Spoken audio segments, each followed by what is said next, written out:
নমস্কার বন্ধুরা, আজকে রেসিপি কি দেখুন। আজকে হবে টমেটো দিয়ে অরলের ডাল। তো টমেটোর আগে আমি সেদ্ধ করে এই যে ডালের সঙ্গে দিয়েছিলাম, তুলে নিয়েছি আগে এই যে। আর ডালটা সেদ্ধ হয়ে আসছে প্রায়, আমি প্রেশারে দিইনি, হাঁড়িতেই দিলাম। আর এদিকে গরম জল করেছে, ডালে দিয়ে দেবো গরম জলটা।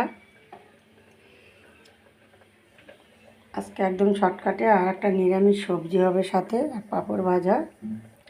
এই যে সবজি হবে, এই যে সাথে টমেটো দেবো একটা, দেশি টমেটো। আর এই যে এখন তো ঝিঙ্গে নতুন নতুন উঠেছে, ঝিঙ্গা খেতে ভালো লাগবে।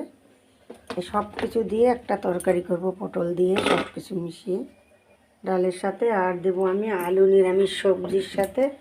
আর এই যে আলু দেবো, কেটে নেবো সব কিছু। সোমবার দেবো তো লঙ্কা, শুকনো লঙ্কা দিয়ে দিলাম। আর এই যে তেজপাতা, পাঁচফোড়ন দিলাম ডালে। এই ডালে কটা লঙ্কা চিড়ে দিলাম। ডালে যে টমেটোটা, এটা আমি 3-4 টুকরা করে নরম করে একটু ভেঙে দিলাম। ডালে আমি স্বাদ মতো হলুদ দিলাম, লবণ দিয়ে দিয়েছি আগেই। বন্ধুরা, অরলের ডাল এরকম করে রান্না খেয়ে দেখবেন, করে দারুণ লাগে খেতে। আমি এমনিও করেছিলাম পেঁয়াজ দিয়ে বা নিরামিষ, কিন্তু আজকে আমি টমেটো দিয়ে করলাম, ভালো লাগে খেতে। বন্ধুরা, এরকম করে খেয়ে দেখবেন, দারুণ খেতে।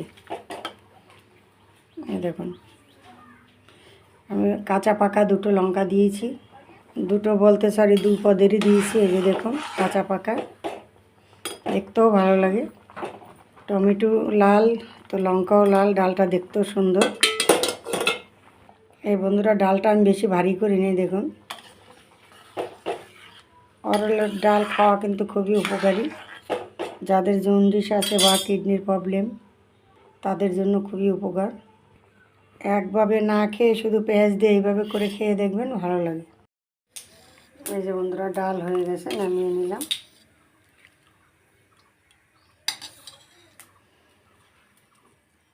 এখানে জিরা আর আমি শুকনো লঙ্কা দিয়ে দিলাম সোমবার, আর অল্প একটু মেথি দিয়েছি তরকারিতে। স্বাদ মতো লবণ দিলাম, পরিমাণ মতো হলুদ। এখনকার পটলগুলো একদম কচি, ভালো লাগে। যে কোনো তরকারি করে যা করে সব কিছু দিয়ে ভালো লাগে।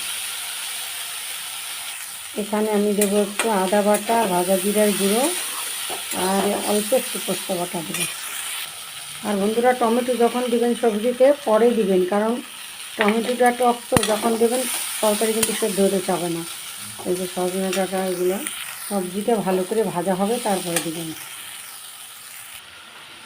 আদা জিরে বাটা দিয়ে দিলাম, এখন আমি টমেটোটা দিলাম। একটু পরে আমি সেদ্ধ হলে টমেটোটা পোস্ত দিয়ে দেবো। পোস্ত বাটাটা দিয়ে দিলাম বন্ধুরা। এই 2 চামচ পোস্ত বেটেছি, বেশি না। এরকম তরকারি এরকম পোস্ত দিলে ভালো লাগে, বা হলুদ আর কালো সরষে মিক্স করে বেটে। আজকে আমি শুধু পোস্ত দিলাম। এদিকে ভাত তো হয়ে গেছে বন্ধুরা। এই যে আমি ভাজা জিরের গুঁড়ো দিয়ে দিলাম 1 চামচ, নামিয়ে নেব, হয়ে গেছে। আর অল্প একটু ধনেপাতা কুচি দেবো বন্ধুরা, দিয়ে নামিয়ে নেব।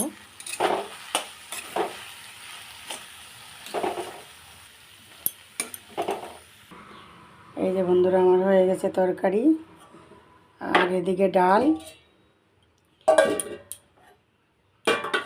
ভিডিওটি ভালো লাগলে লাইক, কমেন্ট, শেয়ার, সাবস্ক্রাইব করে পাশে থাকবেন।